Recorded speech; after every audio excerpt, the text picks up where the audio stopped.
This is peak Doctor Who. I must admit that Dot and Bubble is probably the episode I was least excited for going into this season, maybe along with Rogue, which I'll get onto next week obviously, but I've come out of this episode utterly gobsmacked. So much so that I've honestly been desperate to rewatch it, which is probably a first for me, as I'm not the kind of person who wants to immediately rewatch something even if it is amazing. But anyway, I've just rewatched it and here are my thoughts on the episode.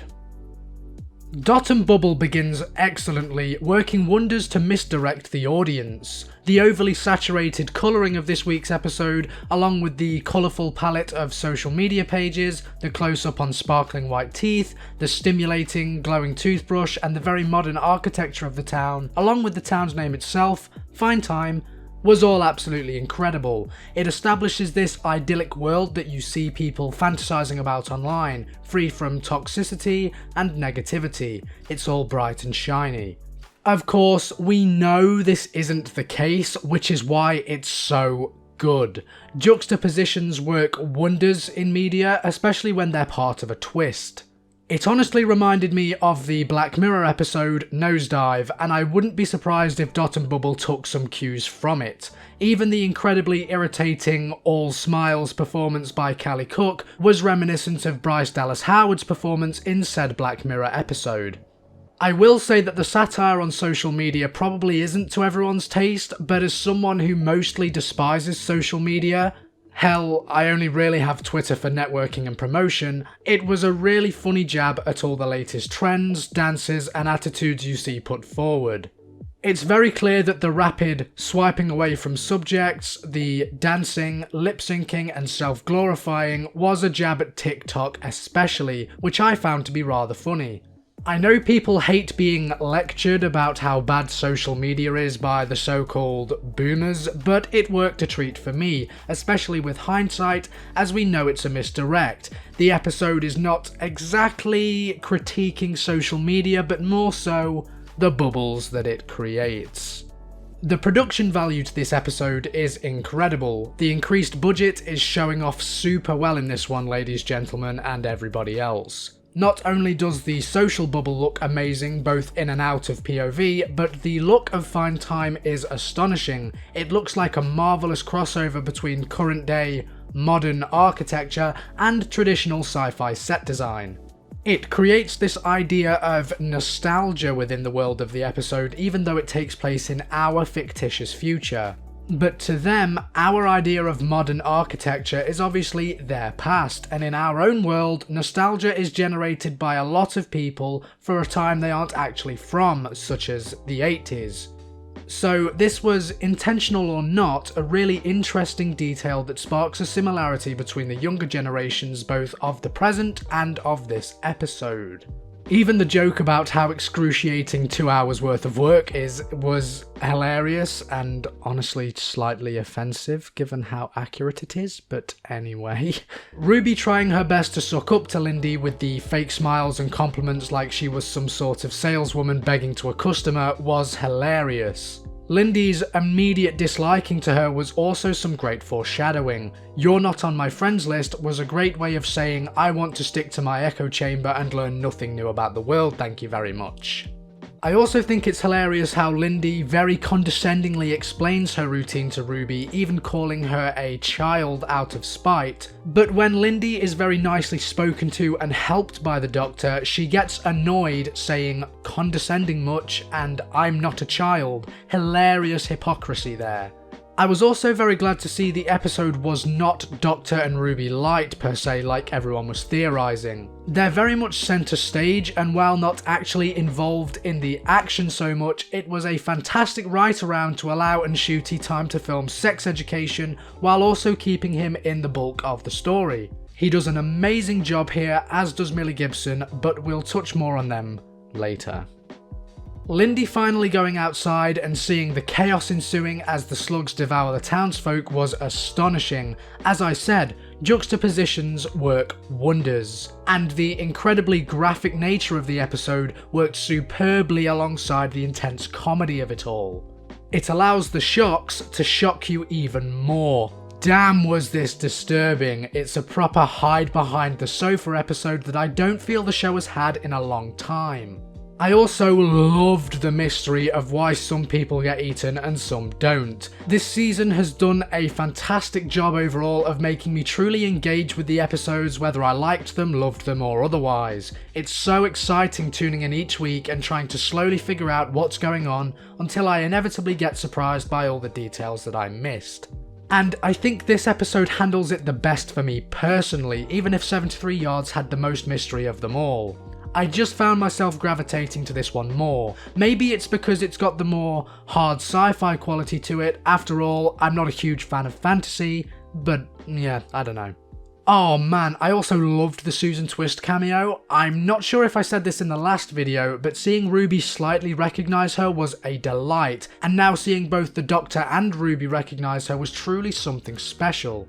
I can't wait until this crescendos in the finale, and also, I suppose this means that the alternate timeline from 73 Yards is still remembered by Ruby, as she vaguely states, "I've seen her somewhere else." Interesting stuff, I hope this pays off. And then we get our first crystal clear indication of where the story is going, with Lindy citing a conspiracy about the Doctor, whom she now remembers as the same person she was contacted by at the start. I will talk about this more later with the ending scene though, as I would like the gut punch of this character to be described in one separate rant, as it's easily my favourite aspect of the episode. And I say favourite not because she's a likeable character, but because Lindy's character was just so harrowing and well written. Anyway, back to the main episode.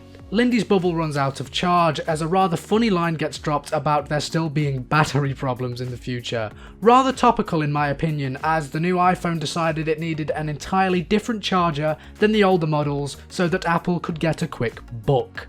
And Lindy is then sent to Plaza 55 by the Doctor, where it is hoped she can escape the giant bubble surrounding Fine Time. Actually, wow, everyone in Fine Time has their own bubbles while inside of a giant bubble. I think it's a political statement.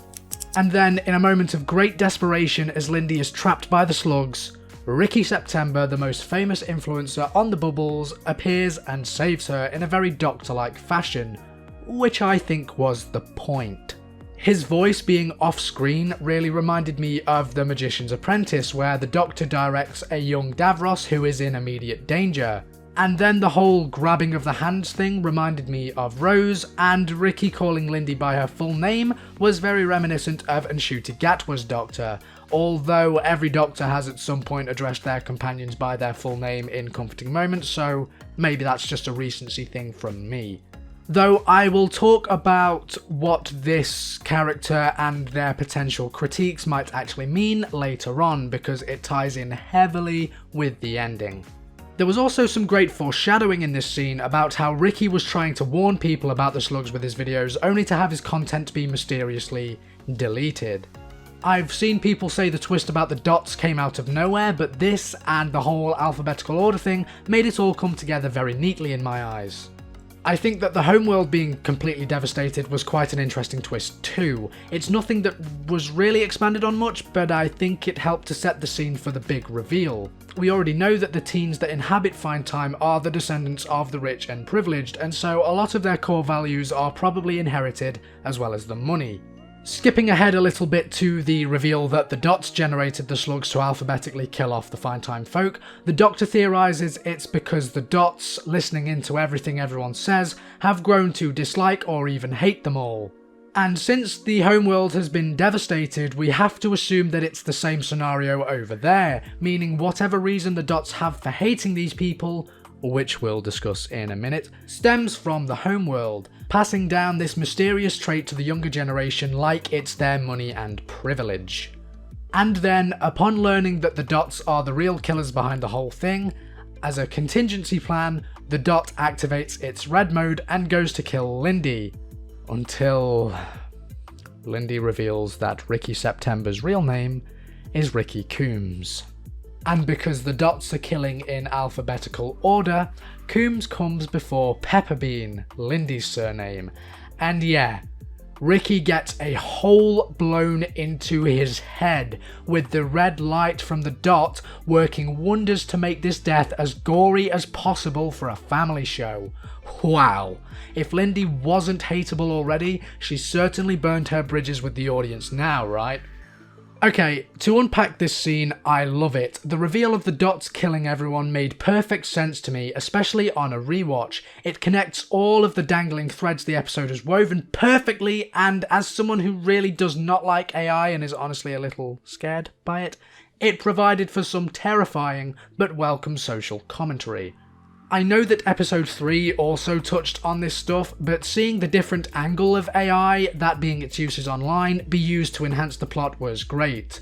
It also helped to further this metaphor of Ricky representing Doctor Who itself, and Lindy representing the toxic fanbase. Her knowing his real surname was emblematic of the fandom knowing every bit of trivia about the show, or maybe just people obsessing over celebrities and investing so much time into learning about them, without people actually having any respect for the people that work on said show or the celebrities in question. You could see this a lot with the 60th anniversary reviews online, with people throwing David Tennant and Yasmin Finney and so many others under the bus because they didn't like the quote-unquote agenda, much how Lindy probably didn't like Ricky's quote-unquote agenda much either. Okay, cat out of the bag, the final twist. Remember how I said Lindy had burned her bridges with the audience by getting Ricky killed as she escapes? Well, the final scene made sure her burned bridges were fucking incinerated, never to be built again, because my god, the reveal that the people of Fine Time were actually racial purists was jaw-dropping. It seems to me that Ricky was the only person in Fine Time who wasn't a straight-up racist.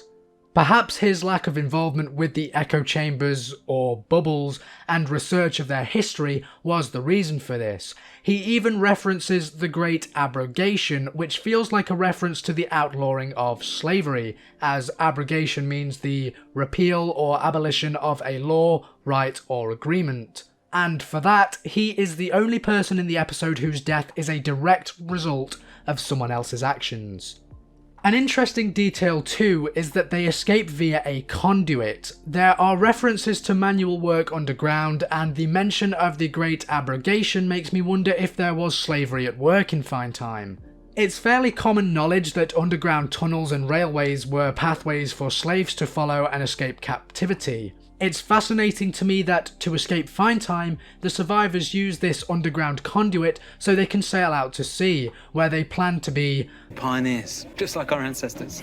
If I'm trailing down the correct narrative, it means that people of colour have already escaped from this bubble and found their own land to settle and be free beyond the sea, only to have the purists from Fine Time follow them and essentially invade their newfound home.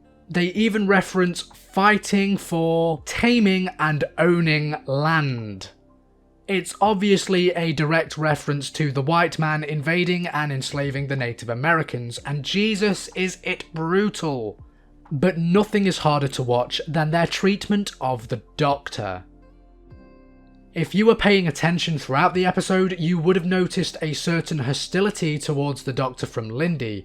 Of course, she's hostile to Ruby too, but that's because bigots are hostile to allies. Look at the backlash towards David Tennant for wearing a shirt in support of trans people. But the bulk of it gets sent towards the Doctor. Him being immediately blocked, her not recognising the Doctor at first, saying, I thought that you just looked the same. Saying, I can't wait for him to be punished, he's not as stupid as he looks. Oh man, everything just clicked and it was so horrible. And to have the final nail in the coffin be this pompous arsehole tell everyone to turn away from the Doctor before they get contaminated? Jesus Christ, I don't think I've ever felt so truly heartbroken by this show before. Ruby's tears of compassion as she watches the Doctor get ripped apart for the colour of his skin, unable to even muster up anything but a hand on his shoulder. And the Doctor's spontaneous laugh of pure disbelief before erupting into an uncontrollable scream of rage and anguish. Holy cow, what a scene. My mouth was hung open the whole time on both viewings. Yeah, not even a second viewing, knowing the full context of the episode, could null this scene. If anything, it just made it hit harder. Truly, some bleak, harrowing television and an excellent twist from writer Russell T Davies. But man, was the acting so good. Callie Cook was so fucking infuriating here, I can't even put it into words. The way she delivers the line, screen-to-screen contact is just about acceptable. Oh my god, I get so uncomfortable every time I hear it. My toes curl, my teeth grind together. Holy shit, what a bitch! Excellent acting here from everyone. Millie Gibson's look of absolute despair and the spit flying out of Ncuti Gatwa's mouth, just as two miniature examples, were perfect acting. You seriously couldn't ask for a better performance from either of them. As always, they're at the top of their game, and to hear that this was Ncuti's first scene that he even filmed, wow, what a task to be given. And even the music, the way it turns from cheery to downright frightening and dreadful to heartbreaking to just absolute defeat, transitioning into a warped and down-key version of Ncuti Gatwa's own theme. Jesus Christ! Murray Gold, the composer for this series, truly outdid himself here. It's the perfect complement to a perfect ending. I honestly don't even know what to say. This scene made an already incredible episode of Doctor Who an absolutely unforgettable one. I'm sure I'll be thinking about this one for a hell of a long time. The episode is perfect from a production standpoint, a filmmaking standpoint, a writing standpoint, an acting standpoint, and even a musical standpoint. Sorry, I'm getting carried away. But oh man, I cannot even think of a single negative to this episode. The whole thing fits together so well for me. The mysteries were great and the answers were even better. It's a very basic and formulaic premise for a Doctor Who episode, but it's carried so well by its subtext and satire, while also just being very entertaining. It's frightening, it's funny, it's bleak, and it's brilliant. I give Dot and Bubble a very surprising 10 out of 10. Thank you all for watching, I hope you liked the review. Let me know your thoughts on the episode in the comments below, and if you agree or disagree with anything I've said here. Be sure to subscribe and turn notifications on to stay tuned for next week's review of Rogue. And as always, I've been your host, Mr. Greaves. Take care of yourselves. Goodbye.